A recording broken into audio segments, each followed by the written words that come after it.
L'actualité au cœur de l'information.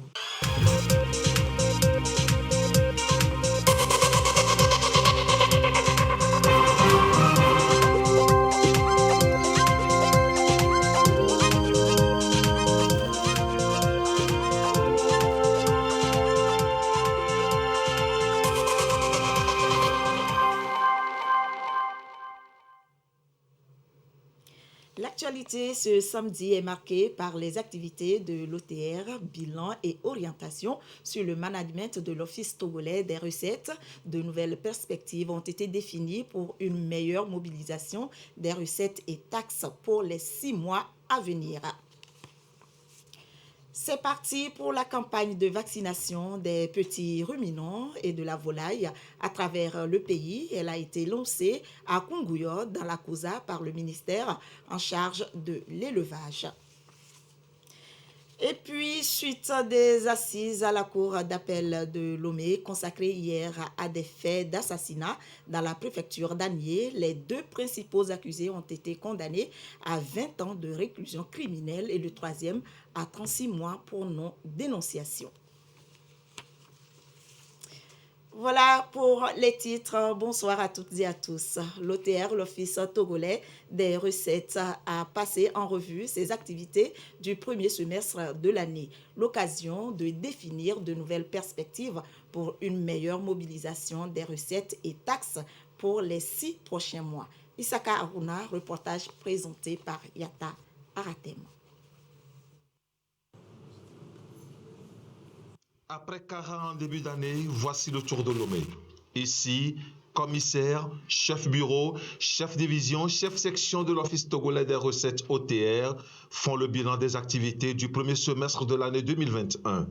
Un bilan satisfaisant malgré l'impact de la crise sanitaire actuelle. Nos recettes, nos activités ont été globalement satisfaisantes, puisque sur notre plan opérationnel 2021, en ce qui concerne le premier semestre, a été entièrement réalisé avec des recouvrements de recettes aussi bien pour l'État, les recettes budgétaires, que pour les collectivités territoriales. Garder le cap pour le second semestre de l'année, c'est l'objectif des responsables de l'OTR. Les jalons ont été posés au cours de cette rencontre. Les perspectives sont en ligne avec notre plan opérationnel 2021. Toutes les stratégies sont prises pour que le rendez-vous du 31 décembre soit plus que satisfaisant pour notre administration fiscale et donc pour notre ministère de l'économie et finances en termes de mobilisation de recettes, aussi bien douanières, fiscales qu'au niveau du cadastre. Et dans l'atteinte des différents objectifs en termes organisationnels, institutionnels et en termes de l'accélération ou des facilités dans le cadre de Doing Business. Les agents ont été également formés sur l'éthique et la déontologie professionnelle pour une meilleure mobilisation des recettes fiscales. À propos toujours de l'OTR, la 2e promotion de l'Institut de formation fiscale et douanière vient de finir son parcours. Ils sont désormais aptes, ces étudiants, à œuvrer pour un développement économique durable du pays. Isaka Aruna, Yata Aratem. Ce cérémonial marque la fin de la formation des étudiants de la 2e promotion de l'Institut de formation fiscale et douanière de l'OTR. Une année académique sanctionnée par un taux de réussite de 100% avec des mentions très bien. Ce parcours éloquent est témoin de l'ambiance qui a jalonné toute la formation. L'ambiance, il faut dire que nous avons travaillé sous forme d'une équipe. Il y a vraiment la convivialité, le partage d'expériences et de connaissances. Donc vraiment, chacun a apporté ce qu'il connaît dans son domaine et vraiment, on a travaillé sous forme d'une équipe. Et nous avons eu la chance d'être enseignés par des enseignants de très haut niveau, des Togolais et des étrangers. Donc avec cela, nous avons capitalisé beaucoup d'expériences qui nous ont permis de rehausser notre niveau et qui nous ont permis d'avoir de nouvelles connaissances et également de nouvelles aptitudes qui nous permettront de faire de nous des agents encore plus efficaces au niveau des différents services où nous serons affectés. Former des inspecteurs des impôts et des douanes, c'est l'un des défis de l'OTR à sa création. Cet institut rendu opérationnel est donc un pari gagné pour cet office. Les stagiaires qui sortent de cet institut sont capables de gérer les impôts de bout en bout. Ils ont appris toute la technique du contrôle, de recouvrement, de gestion des déclarations, en tout cas tout le métier des impôts, tout le métier des douanes et également la gestion de l'administration fiscale et douanière. C'est un institut que nous voulions une référence en matière de fiscalité et douane au Togo, dans notre pays, et également une référence dans la sous-région. Nous sommes particulièrement heureux d'assister aujourd'hui à la sortie de la deuxième promotion. En tout, 75 cadres supérieurs de plusieurs nationalités forment cette deuxième promotion. Ils sont répartis dans 3 filières, à savoir les impôts, la douane et le management des services généraux. La suite de ce journal est ce chiffre, 45 millions de francs CFA. C'est l'investissement à travers le fonds dénommé Francophonie avec elle dans la région des Savanes au profit du réseau des coopératives d'étuvage du riz. Ce réseau vient donc d'être doté de matériel de transformation et de commercialisation du riz. Gérard Lagoudou. La structure recherche, appui et formation aux initiatives d'autodéveloppement RAFIA et ses partenaires accompagnent les communautés à la base pour leur épanouissement sur le plan socio-économique. À travers le projet d'appui aux femmes transformatrices du riz étuvé dans la région des Savanes, le réseau des coopératives d'étuvage du riz des Savanes, basé dans la commune de Tourne 1, a bénéficié du matériel roulant, de kits d'étuvage, de transformation et bien d'autres encore. L'initiative est dénommée Francophonie avec elle. Coût global du matériel, 13 520 000 francs CFA, financé par l'Organisation internationale de la francophonie, OIF. Il y a beaucoup de projets, beaucoup de candidatures. Et le Togo a un des pays qui ont beaucoup de candidatures aussi. Et pour le premier appel, nous avons choisi 4 projets. Mais ça, c'est le premier appel seulement. On va continuer encore. RAFIA et ses partenaires comptent ainsi non seulement contribuer à l'œuvre du gouvernement dans le but d'améliorer la situation économique des femmes en milieu rural, mais également promouvoir la démarche qualité, le consommer local, puis s'inscrire dans les objectifs du Plan national de développement PND décliné en feuille de route 2020-2025. Maintenant que nous avons bénéficié du matériel qui peut faire un grand étuvage, par exemple, ces kits-là peuvent contenir jusqu'à 150 kilos. Donc, on va faire beaucoup d'étuvage et le produit serait disponible et de meilleure qualité. La qualité va changer et moins de fatigue aussi. Par rapport à la filière, il y a Louvain Coopération qui a fait un travail important. Et ce travail de l'OIF vient renforcer ce que Louvain fait. Donc nous remercions sincèrement l'Organisation internationale de la francophonie. Les volets formation et santé des bénéficiaires vont porter le coût global du projet à 44 667 800 francs CFA. L'OIF prend en compte 80% du financement. RAFIA et les bénéficiaires vont contribuer à hauteur de 20%, soit 8 590 000 francs CFA. Le préfet de Tone, Douti Yendoukoua Timbiadja, a exprimé ses gratitudes aux initiateurs du projet, aux partenaires et au gouvernement togolais pour la confiance faite aux femmes à travers cet important soutien. Il a invité les bénéficiaires à faire bon usage du matériel qui vient renforcer les efforts du gouvernement, surtout à travers le Fonds national de la finance inclusive FNFI, les filets sociaux de base et bien d'autres encore. L'assistance est également appelée à consommer local pour encourager l'entrepreneuriat féminin à aller plus loin dans le développement du Togo. Cap sur la région de la Kara où la campagne de vaccination de petits ruminants et de la volaille est lancée. Cette campagne vaccinale est accompagnée du déparasitage des animaux. Le ton a été donné à Kunguyo dans la préfecture de la Kosa par le ministère en charge de l'élevage. Nestor Mouzou. L'élevage des petits ruminants et de la volaille, une activité très répandue à travers le pays. Cette activité a cependant du plomb dans l'aile à cause des maladies. Dans l'exécution du PASA, projet d'appui au secteur agricole, il est inscrit dans la sous-composante santé animale des campagnes annuelles de vaccination couplée de déparasitage systématique contre la peste des petits ruminants et la maladie de Newcastle de la volaille. Une nouvelle campagne de vaccination commence. Elle est la 6e du genre pour le compte du PASA. Le temps a été donné dans la ferme d'élevage de Yétoré Ala à Kunguyo, dans la Kosa. Il s'agit pour nous de maintenir le cap, puisque nous avons quitté d'une prévalence de 28% en 2011 à 5,7%. Et nous voudrons diminuer sensiblement pour arriver à un taux de 0% à l'horizon 2030. Voilà l'objectif fixé par le gouvernement afin d'accroître la productivité et d'accroître la production des produits carnés sur le plan national. Avec l'arrivée des pluies, c'est la période de toutes les épizooties et pour éviter qu'il y ait des mortalités massives, cette campagne va aller jusqu'à la fin de l'année. Je remercie le bon Dieu et je remercie les autorités du pays et plus précisément le chef de l'État qui œuvre toujours du côté des éleveurs et de l'agriculture. Donc avec leur aide, ils nous sensibilisent de mieux vacciner et pour pouvoir avoir la viande surtout dans notre pays. Nous-mêmes, on va consommer nos produits que nous produisons que d'aller chercher les produits ailleurs.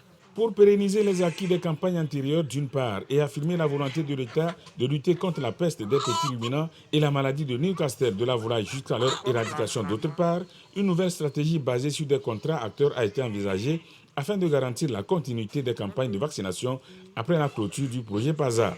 C'est sur cette lancée que les fonds de récupération des campagnes passées ont été utilisés comme fonds d'amorce pour acquérir les vaccins qui seront mis à la disposition des acteurs de terrain à des prix permettant de reconstituer ce fonds sans éroder ni le leveur ni le vaccinateur dans leur engagement à œuvrer pour une éradication à terme de ces épizooties. En ce qui concerne les géomètres, eh bien, eux, ils approfondissent leurs connaissances sur les techniques de rédaction d'une expertise judiciaire des finances. C'est pour leur permettre de mieux s'illustrer dans ce domaine. En savoir plus avec Edwige Atakpa Bassabi, avec à la voix Sandra Aziabi. Le géomètre topographe est le spécialiste de la mesure de précision et de la limite foncière. Il est accompagné en tant qu'expert technique lors des procédures judiciaires portant sur le bornage ou la reconnaissance des limites ou nécessitant des mesures de précision. Ce professionnel occupe une place de choix dans le nouveau code foncier et domaine togolais. Il lui faut donc être à jour des défis de l'heure, juste en raison de cette formation. Suite au nouveau code foncier que le gouvernement a adopté, nous sommes revenus ici pour renforcer nos capacités dans notre métier pour mieux œuvrer dans le développement foncier. Autrefois, ces acteurs étaient habitués à collaborer avec les représentants du pouvoir central. Aujourd'hui, ils font face à des contraintes sur le terrain parce que désormais, ils font face à deux administrations. Il y a désormais sur le territoire les préfets et les maires. Et donc souvent, dans leur démarche, ils ont des difficultés. Donc il est important que ces acteurs puissent quand même se suivre des formations pour comprendre désormais quelle devait être la démarche à adopter quand il s'agit de faire des formalités au niveau des préfets, au niveau des maires. Au-delà de ses compétences techniques, il a été rappelé à ces jeunes géomètres et topographes au cours de cette formation à Kalimi les exigences de la conscience professionnelle, honnêteté, intégrité et sens des responsabilités. Le secrétaire général de la préfecture de Kloto, Sofayou Bekei, a félicité leur engagement à quitter l'amateurisme pour être de véritables professionnels aguerris et rompus à la tâche. Le verdict est tombé pour les scieurs Jean Temanou, Lazare Agbonon et Bogar Davo, tous de nationalité togolaise. Les deux premiers ont écopé de 20 ans de réclusion criminelle et le troisième accusé de non-dénonciation à 36 mois de prison. Une affaire d'assassinat survenue il y a 5 ans dans la préfecture d'Agné. Récit Carmen Madje Akakpo, Marie-Ange Bida.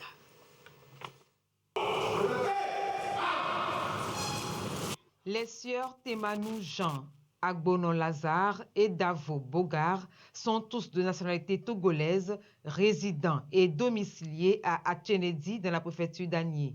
Ils sont tous les trois accusés d'avoir été les complices du meurtre de Roudinou Ossou. Les faits remontent à mai 2016. En effet, ce jour-là, Korga Akouvi, épouse Tchénion, a quitté le domicile conjugal pour rendre visite à ses parents dans un village voisin. À l'heure du retour, aux environs de 19 h, elle a demandé à Hundinou Ossou de l'accompagner. Raison avancée, la peur. Hundinou Ossou n'a pas refusé et accompagne la dame. Seulement, il ne sera plus jamais de retour chez lui à la maison. Sa famille lance une recherche. Elle apprendra d'Akouvi que c'est un groupe de personnes parmi lesquelles elle a bien identifié son mari Agbo Tchénion qui a attaqué mortellement Ossou Hundinou. Fort de ses aveux, les parents de la victime vont prendre d'assaut le domicile de Agbo Tchénion qu'ils ont battu à mort. Avant de rendre l'âme, ce dernier aurait cité les noms de ses complices, parmi lesquels les sieurs Temanou Jean et Agbonon Lazare.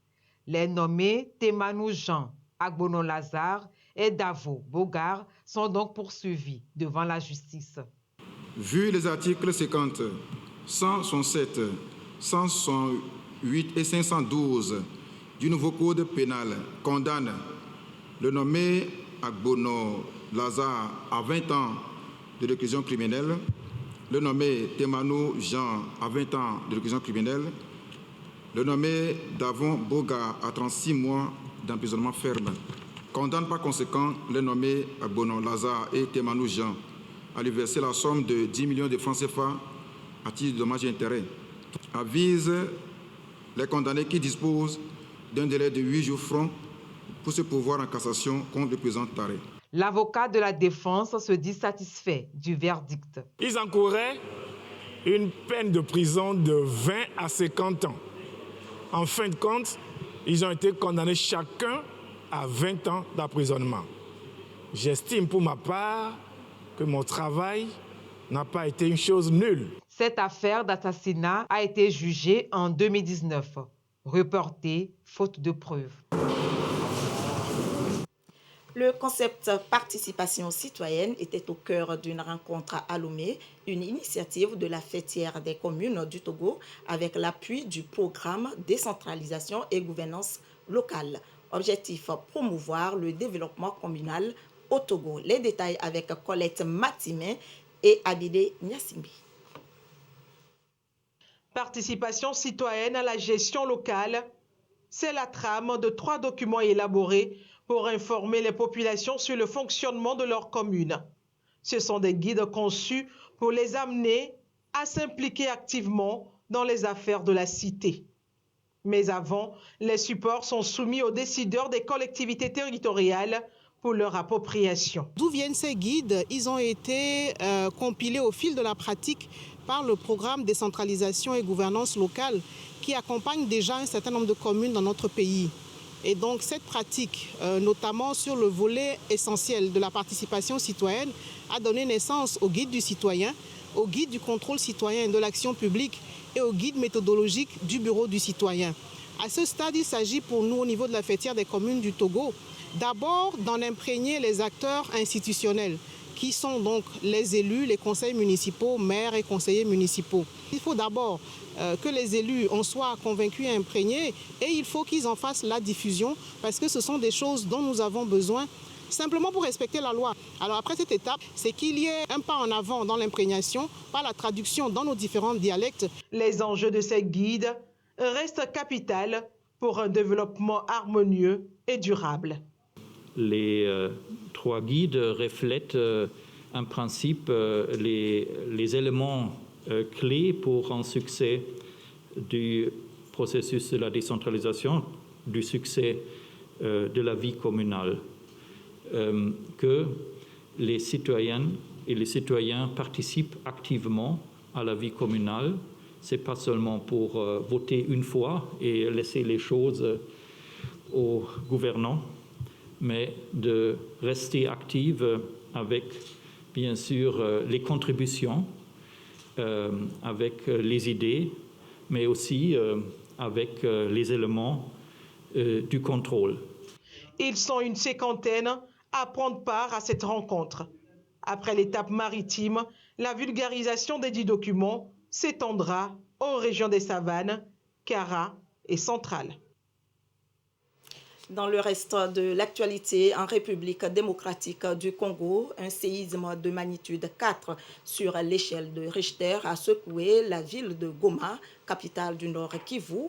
En mai dernier, c'était le volcan Nyiragongo qui avait fait éruption et avait coûté la vie à environ 32 personnes. La terre a tremblé jeudi à Goma, la capitale du Nord Kivu, a été secouée par un séisme de magnitude 4 sur l'échelle de Richter, sémant la panique dans une ville victime il y a 2 mois de l'éruption du volcan Nyiragongo. Les habitants de la localité et ses environs se préparaient déjà au pire. Cela nous a une fois de plus effrayés en tant qu'habitants de Goma et du coup, vers 10h10, on s'est dit où est-ce qu'alors on va partir parce que déjà on commençait encore à se préparer avec toute la famille, on commençait à voir où est-ce qu'on peut encore aller pour aller nous abriter. On a aussi ressenti ce tremblement de terre et on a eu très peur. On s'est préparé déjà en attendant que les autorités nous demandent d'évacuer une nouvelle fois la ville. Ce nouveau tremblement de terre nous a tous vraiment plongés dans la psychose. Plus de peur que de mal.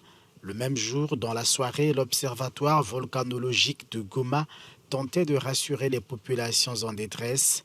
La secousse n'a aucun rapport avec les volcans Nyiragongo et Nyamulagira, précisait la structure dans un communiqué.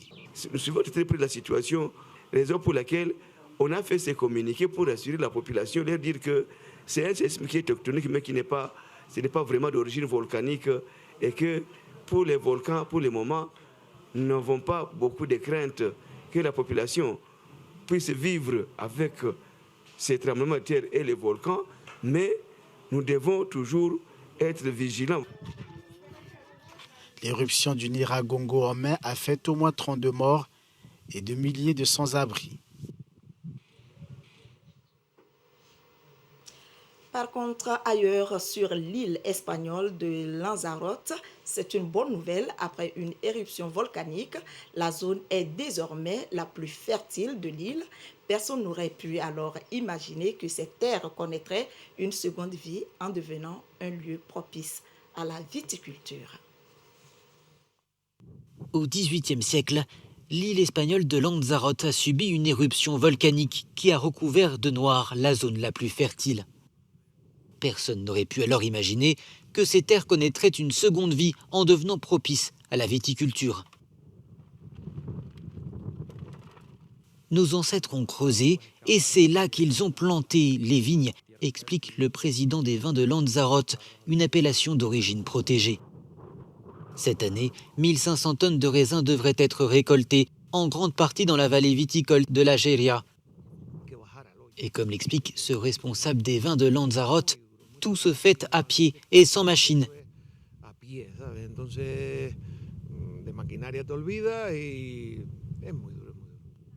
D'un diamètre de 6 mètres et d'une profondeur pouvant atteindre 3 mètres, les trous sont souvent encerclés de pierres qui servent de paravent. La température des cendres volcaniques, riches en minéraux, permet quant à elle aux raisins d'augmenter leur taux de sucre et par conséquent leur teneur en alcool. Aux États-Unis, c'est les feux de brousse qui font ravage sur leur passage. En 3 semaines, l'incendie a parcouru tellement de terrain qu'il s'est hissé sur le podium des feux les plus importants connus dans l'État californien, de plus en plus confronté aux graves sécheresses à cause du changement climatique. Il a dévoré 170 000 hectares en Californie, l'équivalent de 17 fois Paris. Le Dixie Fire est devenu vendredi le 3e plus gros feu de l'histoire récente de l'État américain. Il n'est contenu qu'à 20% et les rafales de vent pourraient encore alimenter le brasier. La ville de Greenville, dans le nord de la Californie, a été réduite en cendres cette semaine et les petites villes alentours ont dû être évacuées. C'était très intense, on pouvait voir le rouge qui se dégageait des collines. C'était très intense, c'est un monstre, vraiment. Plus de 5000 pompiers combattent cet immense incendie, visible depuis l'espace. La Californie est hélas habituée aux incendies, mais fin juillet, ces feux avaient détruit 2,5 fois plus de végétation qu'à la même période en 2020, pourtant déjà la pire année de l'histoire de l'État américain. Plus proche de nous, en Côte d'Ivoire, le président Alassane Ouattara annonce la libération de 118 détenus arrêtés lors de la crise électorale de 2020. Ceci à la veille de la fête de l'indépendance du pays. À la veille du 61e anniversaire de l'indépendance de son pays, célébré samedi, le président ivoirien a choisi de jouer la carte de la décrispation du climat politique. Alassane Ouattara a accordé la grâce à 9 personnes arrêtées lors des violences électorales de 2020, alors que 69 autres ont bénéficié de la mise en liberté provisoire. Figurent aussi parmi les bénéficiaires de ce geste des personnes emprisonnées après la crise de 2010-2011. Le président ivoirien promet d'étendre la mesure à d'autres détenus. Il répond ainsi aux demandes formulées par ses prédécesseurs Laurent Gbagbo et Henri Konan Bédié. La Côte d'Ivoire tente donc de renaître de ses cendres après ces périodes sombres dans la crise post-électorale de 2010-2011 qui a coûté la vie à environ 3000 personnes. Un mot sur le sport. Un Japonais de 88 ans prépare l'Ironman en regardant les Jeux à la télévision. C'est dans l'espoir d'y glaner des astuces pour améliorer ses performances en vue des championnats du monde l'année prochaine. Il court, il nage, il pédale. Rien ne l'arrête et sûrement pas son âge. Hiromu Inada, 88 printemps, est à fond dans le sport. Un athlète complet. Le triathlon, c'est ma raison d'être. C'est la preuve que je suis vivant. Je ne pense tout simplement qu'à ça. Hiromu a commencé le sport sur le tard. À 60 ans, il apprend à nager. À 70 ans, il s'inscrit à une compétition locale. À 80 ans, il remporte les championnats du monde d'Ironman dans sa catégorie d'âge. L'Ironman, c'est 3 km 800 à la nage, 180 km à vélo et 42 bornes à pied.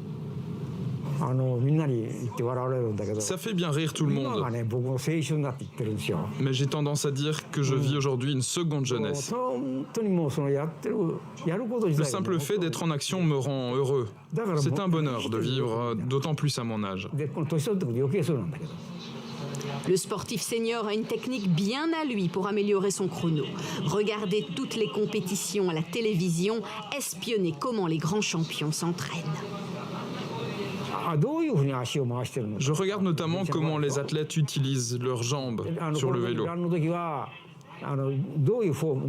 Comment positionner le bassin et le mouvement des jambes pour la course à pied aussi. Je compare ça à ma façon de faire.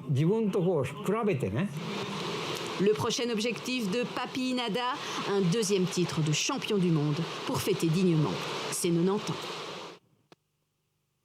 Et comme quoi, il n'y a pas d'âge pour réaliser ses rêves. Retour au Togo, à ce jour, samedi 7 août 2021, la situation de la pandémie au nouveau coronavirus au Togo se présente comme suit. Le nombre de cas confirmés est de 16 728, 169 nouveaux cas depuis hier. Le nombre de personnes guéries est de 14 857, 72 nouveaux guéris depuis hier. Le nombre de cas actifs est de 1714 et le nombre de décès est de 157. Un nouveau décès depuis hier chez une personne non vaccinée et porteuse de comorbidité. Et c'est signé le ministre de la Santé, de l'Hygiène publique et de l'Accès universel aux soins, professeur Moustapha Mijiawa. De la danse traditionnelle du terroir pour clore cette édition, je vous amène ce soir à Tandjouaré, dans les savanes, pour découvrir la danse talkoutique, une danse qui met en évidence les richesses culturelles du Togo. Regardez.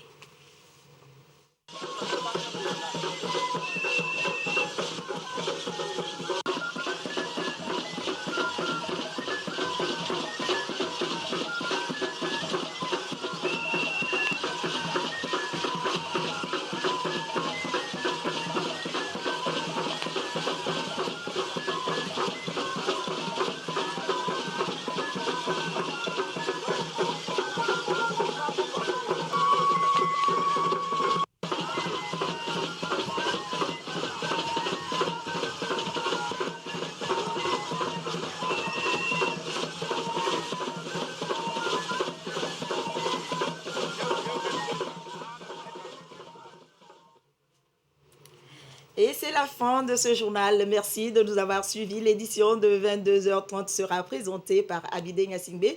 Je vous souhaite donc une très belle soirée, bon week-end et à très prochainement.